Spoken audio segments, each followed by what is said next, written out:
The car ride to La Raba felt longer than it really was. Zola kept her hands in her lap and watched the road blur past, trying to slow her breathing. Beside her, her husband Kido talked in a soft, hopeful voice, as if that alone could make the day easier. She nodded, even smiled once, but her chest felt tight. Every visit to his family home carried the same cold weight, the same careful steps, the same quiet looks that reminded her she was not truly from there. She told herself what she always did: stay quiet, be kind, let it pass. The hills opened up and the old house came into view, wide and watchful, and her stomach dropped like it always did. Inside, voices were loud and warm with everyone but her. Laughter burst out in quick waves, and for a moment she almost forgot the fear. Almost. Then the small things began, the way a greeting skipped her name, the way chairs shifted but left no space for her. She sat and folded into herself, listening to stories she was never part of. Kido squeezed her hand once, quick and unsure. That small touch made her want to laugh and cry at the same time. She thought of turning back, of choosing peace for once, but the door was already closed behind her. So she stayed. She stayed in the noise, in the waiting, in the hope that one day this house might soften. The room felt bright with too many voices when we sat down in Namra's old house, the kind of brightness that makes your head ache. Everyone talked at once about land and papers, and lines drawn on dry soil that had been in the family for longer than anyone could name. I sat next to my husband Sengo on a narrow bench, my knees pressed together, my hands resting on each other to keep them still. I told myself not to speak unless spoken to. At first, the words flew over me like wind. Then the wind slowed and turned. Someone laughed and said the land should stay with real blood. Someone else nodded and said outsiders never understand its value. The laughter that followed was soft, but it cut sharp. I felt Sengo grow stiff beside me. His eyes stayed on the floor. I waited for his voice, any sound from him, a cough, a word, a small shield. Nothing came. The room seemed to tilt little by little until every face angled just enough in my direction to let me know I was the story without anyone using my name. My cheeks burned and my ears rang. I wanted to disappear into the dust under the bench. I wanted to stand and scream. Instead, I stayed quiet, learning again how loud silence can be when it is shared and chosen by the only person you hoped would break it. The talk kept circling, always landing near me, like a bird that will not leave a wound alone. A man across the table smiled with his mouth but not his eyes, and asked if people like me even knew how family land worked. A woman near the door laughed too quickly and said some people marry in but never truly arrive. There was a small burst of laughter, then an awkward pause, then more words piled on top as if burying something alive beneath jokes. My heart beat so hard I could feel it in my throat. I looked at Sengo again, really looked at him this time, searching his face the way you search the dark for a familiar shape. His jaw was tight. His hands were locked together. He looked like someone trapped between two storms and afraid to move at all. For a moment, I almost forgave him. Almost. A memory rose up without warning, of the first day he brought me to this house in the town of Kasaru, how I had smiled too much and carried bread I baked myself, how his little cousin had laughed and called me aunt with quick joy, how for 1 hour I had believed I might belong here. That memory faded as another voice broke through the room and said the land must not fall into the hands of strangers. No one said my name, yet I felt it spoken in every breath. I tasted something bitter and hot in my mouth and realized it was my own tears held back too hard. The walls seemed closer now. The air felt thinner. I shifted slightly on the bench and the wood creaked, a small sound that made every head turn for half a second. The room fell quiet just long enough for me to feel seen in the worst way. Then the talk rushed on as if that pause had never happened at all. I had stayed quiet for so long in that room in Bambara that my own voice felt strange inside my chest, like something I had borrowed and forgotten to return. They were arguing about the map of the land, about where the old fence once stood, about who planted the first tree near the river. The voices rose and fell like waves. My husband Rendo sat beside me, his elbow close to mine but his eyes far away. I did not plan to speak. I did not even raise my head fully. I only said one small sentence, soft and careful, just to clear a simple mistake about the western field. That was all. It should have landed and passed. Instead, the room cracked open. Chairs scraped the floor. An aunt across the room stood up so fast her shawl slid from her shoulders. Her face was tight and sharp as she said this talk was not for people like me. Her words hit the air and stuck there. I felt heat rush to my face. I looked at Rendo. He did not move. I tried to speak again, but the sound did not come out right. Two figures were suddenly at my sides, hands firm on my arms, not rough but not kind either.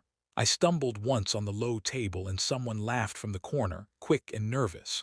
The room blurred as they guided me toward the door. I remember the hinge sound, loud and final. I remember the way the light changed as the door closed between us. I remember standing there on the step with my heart racing like I had been chasing something that ran away from me long ago. Outside, the air in Kajra felt wide and empty all at once. The sky was bright, almost gentle, as if nothing had happened. I sat on the low step and pressed my hands against my face, trying to understand how one quiet sentence had turned into this. My chest hurt in slow waves. I felt small and loud at the same time, like my pain had no place to go. A child ran past chasing a tire and laughing, and that soft laugh cut through me in a way that made me want to cry harder and also smile. I thought of the years I had tried, the meals I had cooked, the birthdays I had remembered, the times I had told myself love would grow if I stayed kind long enough. I thought of the first time Rendo and I walked along the river in Malitu, and he said I felt like home. That word now felt heavy and far. Through the closed door behind me, I could hear the voices rise again, calm and sure without me in the room. My name was gone from the air as if it had never belonged there. I pressed my back against the wall and stared at the dust on my shoes. For one sharp moment, anger burned so bright I almost laughed out loud at how strong it felt. Then it faded into something quieter and harder to name. I did not know yet what would come next. I only knew that I was still breathing. I was still here. And even in that lonely space between inside and outside, something in me had not broken the way they expected it to. I sat on the cold steps outside that house in Zandoro with my hands locked together so tight my fingers hurt, staring at the dirt like it had answers for me. I tried not to cry because I was tired of crying in places where no one cared. My face felt hot with shame, even though I had done nothing wrong. Every sound from inside came to me through the walls, voices rising and falling, a burst of laughter here, a sharp word there, life moving on without me as if I had already been erased. My chest felt heavy, like something was sitting on it, pressing down slowly. I kept thinking how I always tell myself it will be different this time. How every visit I still carry a small piece of hope like a secret in my pocket, even when I know better. I remembered the first time I came here years ago, wearing my best dress from Lurama, smiling too wide, trying too hard. I remembered how someone had said my name wrong and never tried to fix it. I remembered the way food was passed over my hands to reach someone else behind me. All those small cuts had taught me how to bleed quietly. Sitting there now, I felt that same old ache, mixed with something sharper and hotter. Anger. It burned in my stomach and moved up into my throat. I wanted to stand up and shout through the closed door, but my voice felt small against the thick wood and all that history. A breeze moved through the yard and lifted a bit of dust into the air, and for a moment the world softened in a strange way. A woman walked past with a baby tied to her back, humming softly, not knowing anything about the storm inside me. Somewhere down the road, two boys argued and then burst into sudden laughter, that kind of laughter that is wild and free and forgets pain for a second. That sound made my eyes sting more than the shouting inside the house ever could. I leaned my head back against the wall and let out a slow breath I did not know I had been holding. I thought of all the times I had tried to be quiet enough, good enough, patient enough. I thought of the long talks with my husband under the mango tree in Kairmu, how he held my hands and said things would change. Sitting there alone, those promises felt thin and fragile, like paper under rain. I asked myself why I kept walking back into rooms where I was never truly welcome. Was it love? Was it hope? Was it fear of starting over? My heart did not answer me in words. It only beat fast and then slow, like it was tired of running. For a moment, a dark thought whispered that maybe I really did not belong anywhere. That thought scared me more than the door being closed in my face. I wiped my cheeks with the back of my hand and felt how wet they were after all. I laughed once, soft and broken, at how hard I had tried to hold those tears. Then something quiet shifted inside me, not loud enough to feel brave, but steady enough to feel real.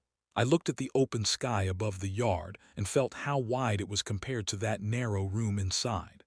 I realized that even here, pushed out and hurting, I was still whole.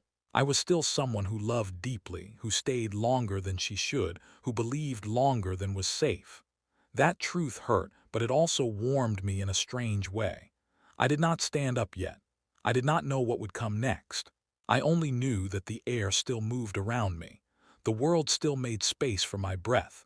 And somewhere beyond that closed door, my life was still mine to carry forward, even if it felt heavy in my hands right now. Inside the house in Nuvira, the air had grown thick after I was pushed out, and the old man with the papers kept reading as if nothing had broken. Names fell from his mouth like dry leaves, one after another, each followed by small sounds of approval, quiet coughs, small laughs, chairs shifting. Land for this son, cattle for that daughter, a piece of riverbank for a grandson who never visited. People leaned forward when their turn came, then leaned back again with the soft pride of being chosen. My husband Talon sat stiff in his seat, his hands resting on his knees like they did not belong to him.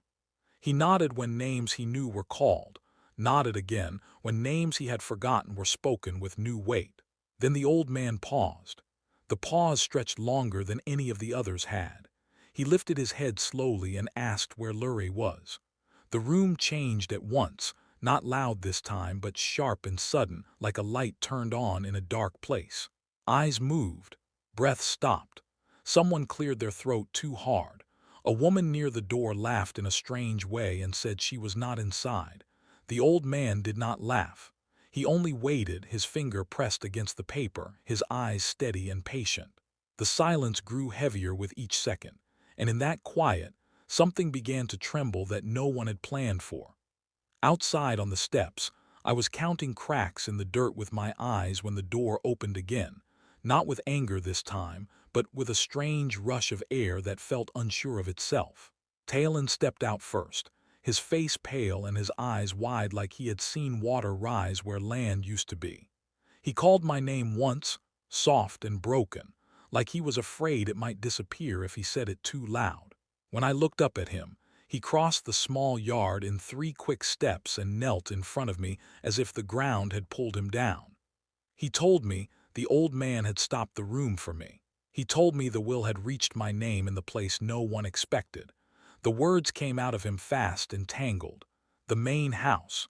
The field near the river. The reason was simple and impossible to argue with. I was the one who sat beside the old man in his last year in Rilani when his hands shook too much to lift a cup. I was the one who brought him food when the others were busy. I was the one who listened to the same stories again and again without checking the time. My heart hit my ribs hard when I heard this, not with joy at first, but with shock so deep it felt like falling into water. Behind Talon, a few people stepped out of the doorway slowly, their faces unsure, their eyes no longer sharp but not yet kind. No one said sorry. No one met my gaze for long. The yard felt full in a new, quiet way. I stood up on legs that felt weak but steady enough to carry me. I brushed the dust from my dress with slow hands. I did not feel proud. I did not feel like I had won anything. I only felt a strange calm settle in my chest, like a long-held breath finally leaving. As I walked back toward that open door in Nuvira, the sun touched my face, warm and steady. and for the first time since I had arrived, I did not feel small as I crossed that line between outside and inside. When the old lawyer in the house at Velumo cleared his throat and began to read again, no one expected my name to rise from that paper like it did.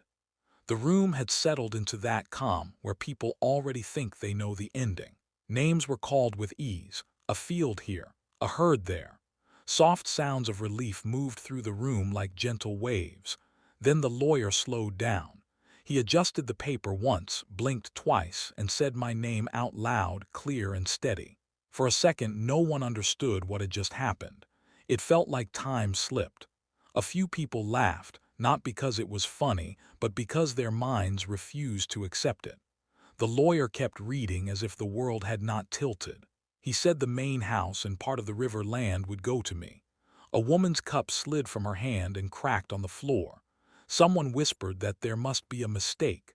Someone else shook their head again and again, slow and stiff. My husband Yair stood up without planning to, his chair tipping back with a loud wooden cry. The lawyer did not raise his voice. He only read the reason, simple and quiet. I was the one who came to visit when the old man was left alone in the quiet town of Sarana. I was the one who washed his hands when they shook too much. I was the one who brought soup when no one had time.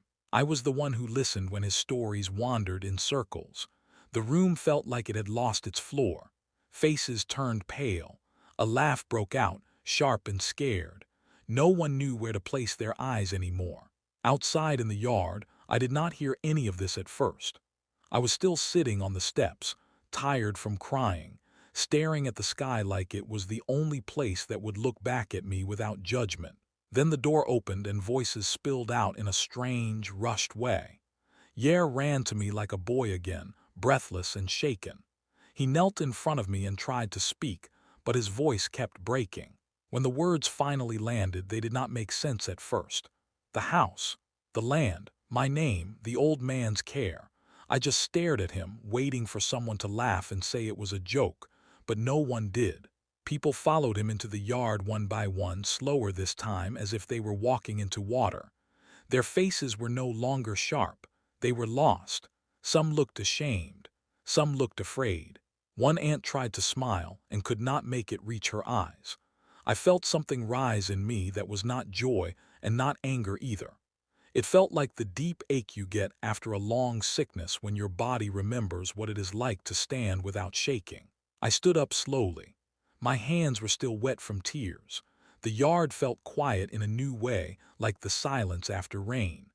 I remembered the old man's laugh in Sarana when I burned the first pot of soup. I remembered how he held my wrist once and said I had kind hands. No one else had heard him say that. I did not feel like I had won anything. I felt like a promise had been returned to its owner. As I took my first step back toward that house, I felt the sun settle warmly on my face, and even though the air was heavy with stairs, I walked with a steadiness I had never carried there before. I was still sitting on the low step in the yard in Temery when the door opened again, this time without a slam, without the anger that had pushed me out before. It opened like someone was afraid to make noise. Then Senro ran out, fast and clumsy, almost tripping on the edge of the mat. I had never seen him run like that. His face was pale, his eyes wide, his breath uneven like he had just come up from deep water. He dropped to his knees in front of me and reached for my hands as if he was not sure I was real. He tried to speak and failed once, then laughed in a broken way that sounded like crying. When he finally told me what had happened inside, the words felt heavy and light at the same time. The will, the house, the land, my name, the reason, the old man, my visits, my care. For a moment I thought I had heard him wrong. I looked past him at the yard, at the cracked ground, at the quiet sky, waiting for the world to snap back into its old shape. It did not. Behind him, the door stayed open. A few relatives stepped out slowly, one after the other, like people leaving a room after a storm. No one rushed this time. No one looked proud. Their eyes slid away from mine and then back again, unsure. An aunt I had always greeted with kindness pressed her lips together like she wanted to speak and could not.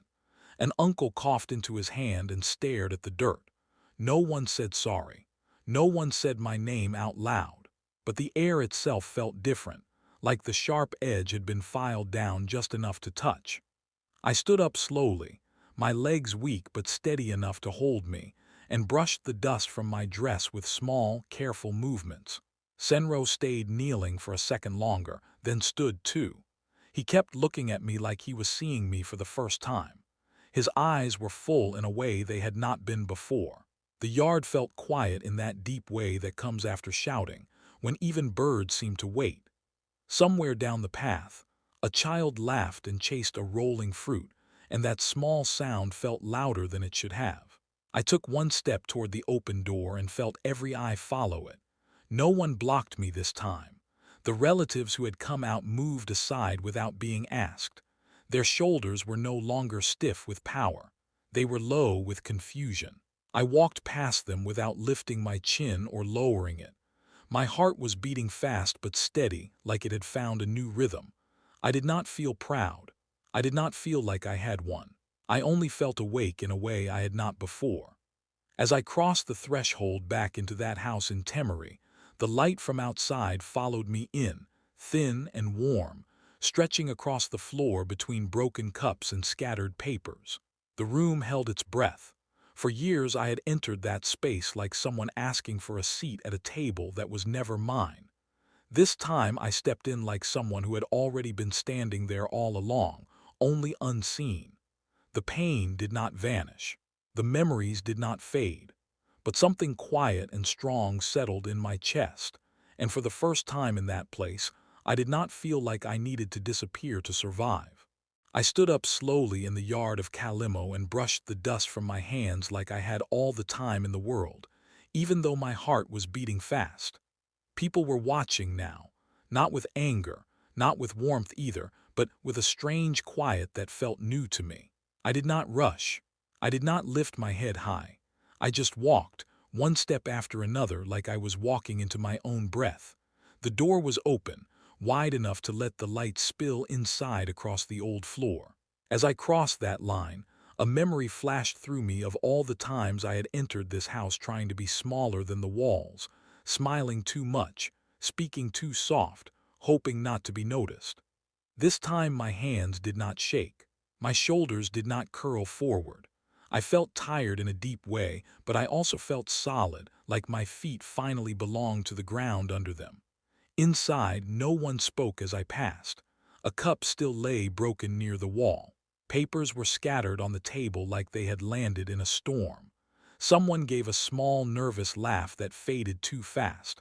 I felt eyes on me from every corner, but they no longer pushed me inward. They just followed. I took my place near the table and rested my hands on the wood. The surface was rough and warm at the same time. I thought of the old man in Lamery, of the way he used to smile when I brought him food, of how he once said that quiet people carry big worlds inside them. That memory moved through me like a soft hand on my back. I did not feel proud. I did not feel like I had won something. I only felt steady, like a long shaking had finally stopped. In that room where I once learned how to disappear, I stood without shrinking, and that simple thing felt bigger than any gift they had written on paper.